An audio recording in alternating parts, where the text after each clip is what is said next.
जब तक बीएड और बीटीसी के लिए स्पष्ट कोई प्रावधान नहीं होगा कि कौन किस शिक्षक भर्ती के लिए पात्र है, किसमें किसको वरीयता दी जाए, जब तक स्पष्ट कानून और स्पष्ट नियम एनसीटी के द्वारा क्लियर नहीं कर दिया जाता, तब तक ये मामले माननीय कोर्ट का दरवाजा खटखटाते रहेंगे। चाहे बिहार हो, उत्तर प्रदेश हो, कोई दूसरा राज्य हो। बिहार में आप लोगों ने देखा होगा कि बीएड अभ्यर्थियों ने माननीय पटना हाईकोर्ट का दरवाजा खटखटाया था बिहार सरकार के द्वारा बीटीसी अभ्यर्थियों को प्रथम वरीयता दिए जाने के विरोध में। वहीं उत्तर प्रदेश शासन में बीटीसी अभ्यर्थियों को प्रथम वरीयता नहीं दी जा रही है। इस वजह से बीटीसी अभ्यर्थियों ने बीएड के खिलाफ मोर्चा खोला हुआ है माननीय सुप्रीम कोर्ट और माननीय इलाहाबाद हाईकोर्ट में। अब माननीय सुप्रीम कोर्ट से क्या कुछ अपडेट है, पूरा डिटेल में बात करेंगे, क्योंकि यह न सिर्फ उत्तर प्रदेश में जारी 69,000 सहायक अध्यापकों की भर्ती से जुड़ा हुआ है, बल्कि उत्तर प्रदेश में बीएड और बीटीसी के भविष्य को भी तय करने के लिए एक मील का पत्थर साबित हो सकता है। तो यदि आप भी इन सभी मुद्दों से प्रभावित हो रहे हैं तो यह वीडियो आपके लिए बेहद महत्वपूर्ण हो सकता है।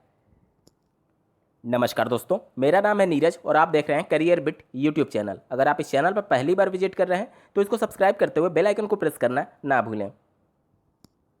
दिनांक 9 जुलाई 2020 को माननीय सुप्रीम कोर्ट में उत्तर प्रदेश में जारी 69,000 सहायक अध्यापकों की भर्ती से जुड़े हुए बीएड मामले पर सुनवाई हुई थी, जिसमें माननीय कोर्ट ने बहुत इत्मीनान से बातों को सुना और उत्तर प्रदेश में लखनऊ की डबल बेंच में जो याचिकाएं दायर की गई थी बीएड के खिलाफ बीटीसी अभ्यर्थियों के द्वारा या फिर प्रथम वरीयता के संदर्भ में, उससे संबंधित याचिका दिखाने को कहा है। और अब इस केस की सुनवाई 14 जुलाई 2020 को होना प्रस्तावित है।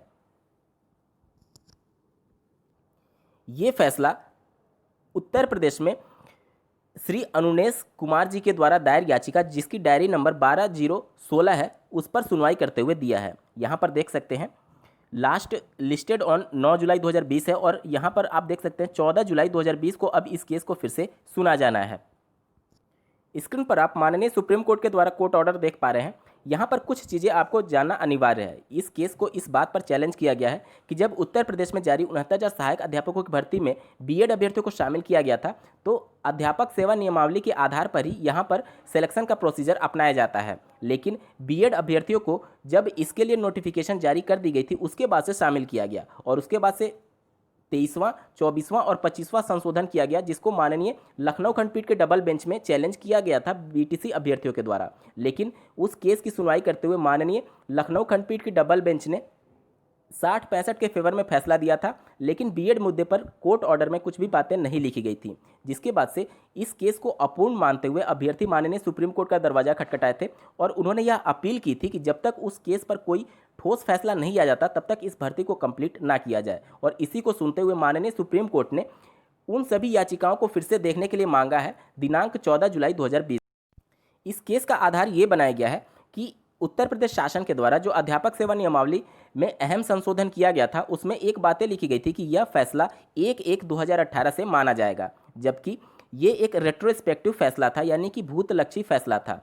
जो बातें आज होनी चाहिए थी वह पास्ट से कंसीडर की जा रही हैं। तो इन्हीं सबको आधार बनाते हुए ये याचिका दायर की गई थी कि आज के समय में जो भर्ती हो रही है उसके लिए नियम भूतकाल से कैसे बनाए जा सकते हैं। और इसी की सुनवाई करते हुए 14 जुलाई 2020 को अगली सुनवाई होनी है।